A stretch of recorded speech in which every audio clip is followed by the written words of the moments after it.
Welcome back to Catholic Lunch Break here on AM 1430. This is the weekly program where we catch up with all things Catholic in the greater Houston area. My name is Wyatt Goolsby. I'm the executive director of this radio station, KSHJ. Here on the Guadalupe Radio Network, we love to talk about vocations as well as the new evangelization. So we figured we'd bring in two religious sisters who love to talk about those two topics as well. And it's also at the center point of their religious order. So joining us here on the program is Sister Elizabeth John Wrigley and Sister Albert Marie Surmanski. They're both members of the Dominican Sisters of Mary, Mother of the Eucharist, and are actually based here in Houston. Sisters, thank you so much for being here. We appreciate your time amid your busy schedules. Thank you for having us, Wyatt. Glad to be here. Sister Elizabeth John, I want to start with you and just giving me a basic overview of the religious order, Dominican Sisters of Mary, Mother of the Eucharist. I know you guys have a mother house in Ann Arbor, Michigan. That's right. But I know that there are Dominican sisters all over the country serving in different capacities. So give me an overview here. Tell me about the central focus of y'all's mission. That's right, Wyatt. So the United States has a rich history of Dominican presence around the country. In our own particular congregation, the Dominican Sisters of Mary, Mother of the Eucharist, was founded in 1997 by four sisters who felt called to kind of continue that initial pioneer spirit of peppering the United States with Dominican life. In 97, the sisters originally actually started in New York, where they had made their vows in the hands of Cardinal John O'Connor, and then were invited through the generosity of Tom Monahan, as well as Bishop Carl Mangling, to come out to the Diocese of Lansing, Michigan, where we founded our mother house and began teaching in some small K-8 schools in the area, our Spiritus Sanctus Academy. Ann Arbor is our hometown.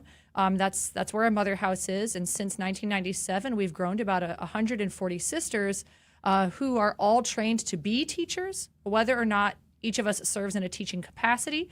We have various small mission houses, like our house here in Houston, around the country, where we serve in various schools. So everything from kindergarten up through the university level. Very good. Well, that's a perfect transition to you, Sister Albert Marie, because you are an Associate Professor of Theology at the University of St. Thomas here in Houston. In your capacity, you also do some classes over at St. Mary's Seminary as well. Have you always had a love for theology and wanted to teach that in some capacity?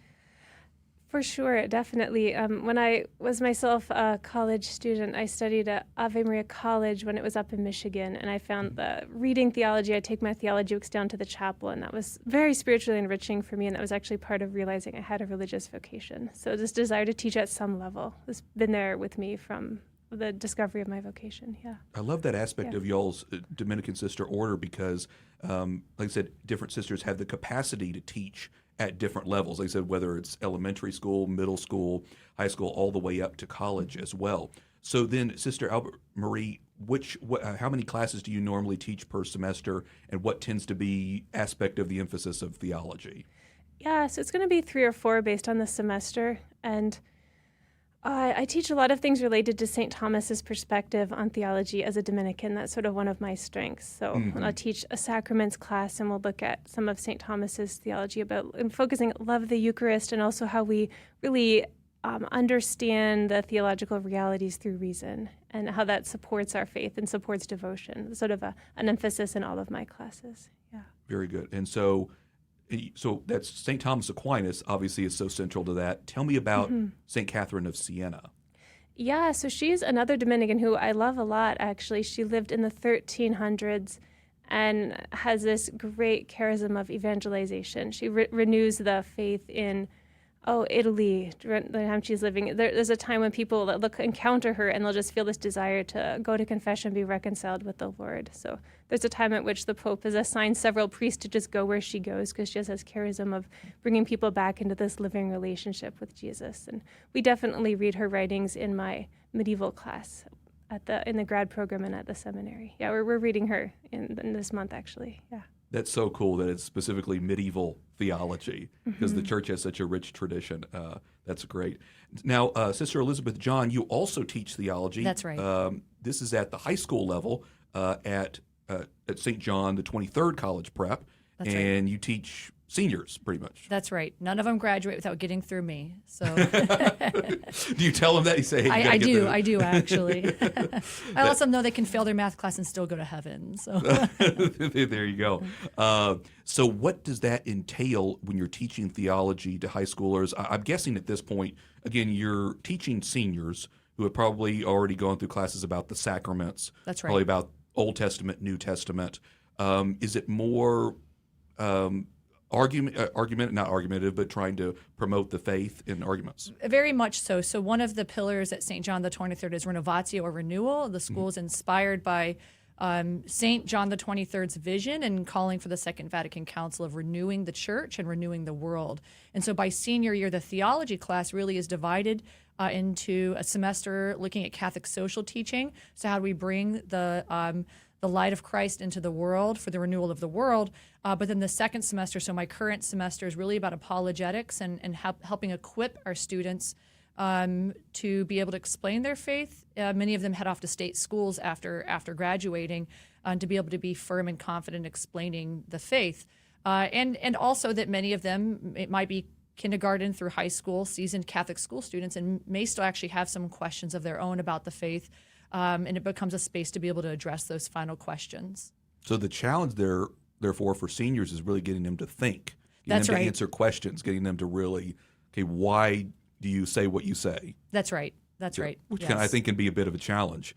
You were saying that sometimes, you're trying to teach them and they're reading about calculus at their other classes. Trying to get That's right. That's right. And helping them reorient their values in that case. Like obviously I want them to pass their math class. Right. Calculus We all do. is important. We all do. Many of them are they are going out into the world expecting and looking forward to starting families and having professions.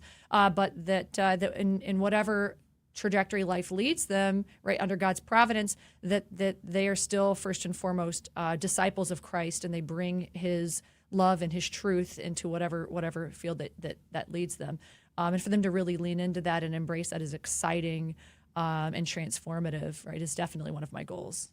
Sister Albert Marie, I want to follow up on what Sister Elizabeth John is saying about kind of Catholic education being a firm foundation. Why do you think Catholic education is so important at all levels, quite frankly?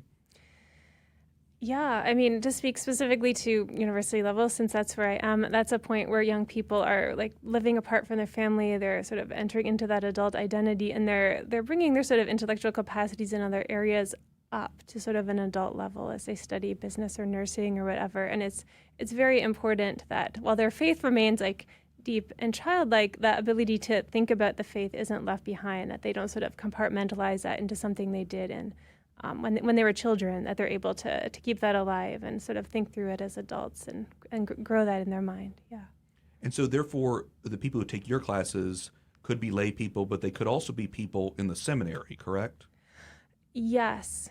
So I teach in both programs. Yeah. Okay. Everything from freshmen to grad students to seminarians. So we've got a big enough, or small school, University of St. Thomas, but a big enough faculty we can have people teach their specialties in the different programs, which is really good for the quality of the program there. Yeah. We are really blessed here in Houston to have the University of St. Thomas because, again, not every major metropolitan city has a place like that where you can learn details about medieval theology and have that.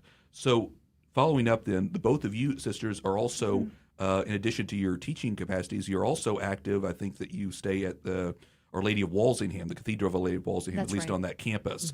So then, therefore, Sister Elizabeth John, do you guys active or go to Mass there? Yes. So that is our home parish and our home community. We're very involved at Our Lady of Walsingham. You'll see us at Evensong. You'll see us at a number of events. We just recently, last semester, we had hosted a Advent Women's Retreat and had over 100 women attend that. And then sometimes our membership presence in the ordinariate community leads us to larger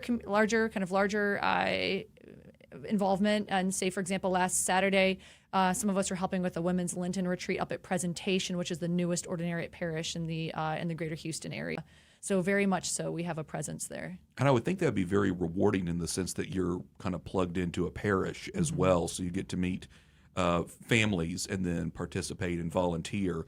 So you're really active in that sense in the Catholic community here in That's Houston. right. And our various missions across the country, your convent may or may not be part of a parish, a pre-existing parish.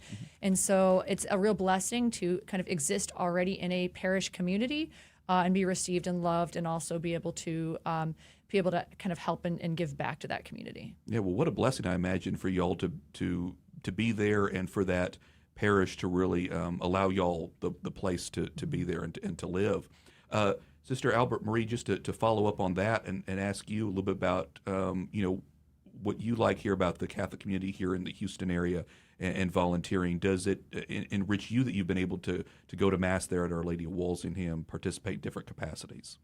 Yeah, I mean, the liturgy is very beautiful at Walsingham, but also like just the living faith of the people, right? People are there and they're joining in the responses at the Mass, and they're there really to worship the Lord, and with a real sense of love of the Lord and worship of the Lord. And I think Houston as a whole, there's a lot of just living faith, and people here really go to confession, practice that sacrament, which in some parts of the country is really not the case. It's really not valued. So the Eucharist and confession and just bringing the Lord into your family and your daily life is just very, very alive here in Houston. I mean, we need more of it everywhere, but definitely there's a strengthening of our faith to see the beautiful families here. Yeah. I want to follow up with you then, Sister, about your own vocation story. Why ultimately did you decide to become a member of the Dominican Sisters of Mary, Mother of the Eucharist? Yeah, let's see. I mean, I gave you a little bit of that earlier, but I sort of maybe 3 very, very brief moments.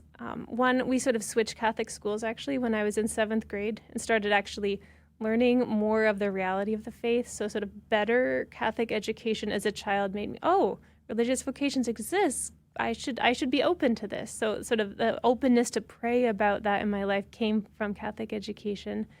And then a moment when I was 14, just praying after receiving the Eucharist, just had this tremendous experience of God's presence and reality, and that wherever the path of my life led, like that being with Jesus would be what was most important, right? And I always say that's not a religious vocation yet. That's just a universal call to holiness. But that sort of then along with that, I sort of felt this call from the Lord, like, and knowing that you could enter religious communities. So that piece was important. And then I didn't know which community until I went to a Catholic university, was studying and praying, and really discovered about me. I love studying theology. I love being with the faith. I want to be involved in teaching it. So I sort of needed that piece to get the actual Dominican element, because the Dominicans are all teachers in some way. Yeah. Very good. Well, I love that lesson about openness to God, and then that important lesson also about prayer, just important prayer to God. Sister Elizabeth John, let's follow up with you on your vocation story. When you joined the Dominican Sisters of Mary, Mother of the Eucharist, I imagine openness to God's calling in your life and prayer were both key factors as well. Absolutely. I joined my community as a sophomore in college, and it was really my experience of encountering classmates who didn't have the faith, and having that stir up within me a desire for evangelization. Which is, of course, the work of St. Dominic, right, in his own time, of going out into a world that had lost sight of God and bringing them back into the fold. And then eventually I actually had met our sisters. So where I was living at the time, one of our first teaching missions opened up, and I met our sisters, and I was struck by their devotion and prayer. I'd go to pray with them at times, but also that they were just normal sisters too, that enjoyed having fun. And I could see myself doing that. And eventually went and visited the community and realized that also that the part of the Dominican charism is teaching as a means of evangelization, specifically, Veritas, right? The motto of the order is truth, and that I could participate in that. So that's about the 5-second version of my vocation story. Well, just to follow up on that, Sister, how does that, do you think, tie in kind of to the new evangelization? I mean, both of you have been very opening and welcoming to me when I met you guys several years ago in my capacity here at the radio station. Obviously, you're here now. Tell me about why that's so important, and how the new evangelization manifests in the work that you do. Well, I'd like to argue St. Dominic is the founder. With all love for St. John Paul II, St. Dominic kickstarted the new evangelization because Europe was already Christendom at the time that he began his preaching mission in the 13th century. And so the concern being that we have a seemingly post-Christian culture, that needs to be brought back, and reminded of the heritage that we've received and the truth of the gospel. And in our own order, we've part of how we've participated in is kind of maintaining a openness, right, to different ways in which evangelization can take shape. So the traditional one, which is the core apostolist teaching, and obviously, as you mentioned, we're here on the radio with you, and we pray that countless listeners are strengthened in their faith or brought to faith through this interview. But also, our community has a number of years ago begun Open Light Media, a media platform for communities who may or may not be able to have access to religious or sound catechetical formation. So one thing that our foundress has really intended from the beginning has been an openness to fresh expressions of evangelization. For St. Dominic in his time, that meant maybe walking from place to place barefoot and making some adjustments to monastic life to make the friars more readily available for apostolic needs. So it might look different in time and from time to time, but definitely that's at the heart of our community. Very good. And then Sister Albert Marie, just to follow up on that, noting the tradition of the church, because you teach medieval theology and are looking back at those hundreds of years of tradition of the church, I can imagine for you it's a real tangible connection. This is not an ephemeral notion. Our faith goes back 2,000 years, and it's present in this day and age as well. Yeah, absolutely. Sometimes the medieval class is one of the graduate courses. That's not what we're introducing our freshmen with, right? Right. Although we'll use snippets from, Thomas and medieval thinkers. But sometimes students will come to the class and be like, medieval theology, what's that going to be? And then they're like, oh, this is like the saints and a living appreciation of those same truths that we're reflecting on today, right? The mode of expression is a little bit different. Sometimes we talk about like translating Thomas's scholastic language into like our language of our daily life. But the truths at the heart of that are very fresh and are very new. Yeah. Mm-hmm. Then with freshmen, we recently reordered the core curriculum at University of St. Thomas, and just thinking about it, we've put a course called Faith and Reason first, which didn't used to be, and I think that actually is a recognition of the need for the new evangelization. Many of our students come to UST very devout, but a good number don't. They sort of need to encounter this afresh, and sort of instead of just starting with these are the, this is a ancient teaching. We sort of start with, how is this relevant to your life? Sort of faith and reason. This is going to impact your life and change your life. And where you are, you need this. And then we go into the ancient teachings, the richness, the scripture, but sort of presenting it in that first, recognizing that we live in a culture that tells us faith isn't relevant to our life. Sort of we start the curriculum with a class that says, no, wait, you need to think about this. Wherever you are, you need to think about these questions at least. Yeah. Yeah, it's incredible to think that we live in a culture where faith and reason isn't, in many cases, the foundation for a lot of people. So a reminder about how important that is. Just, again, a firm foundation in theology, but also just education that has been around, again, for hundreds of years. So very good. So Sister Elizabeth John, just to follow up, if people want to learn more about the Dominican Sisters Mary, Mother of the Eucharist, tell me how they can do that, because, like I said, sisters seem to be spread out across the United States. That's right. I can imagine one of the challenges for you guys is just being able to meet on a regular basis and have the community. How do they begin to kind of talk with you guys and formulate whether or not a woman might want to go in that direction?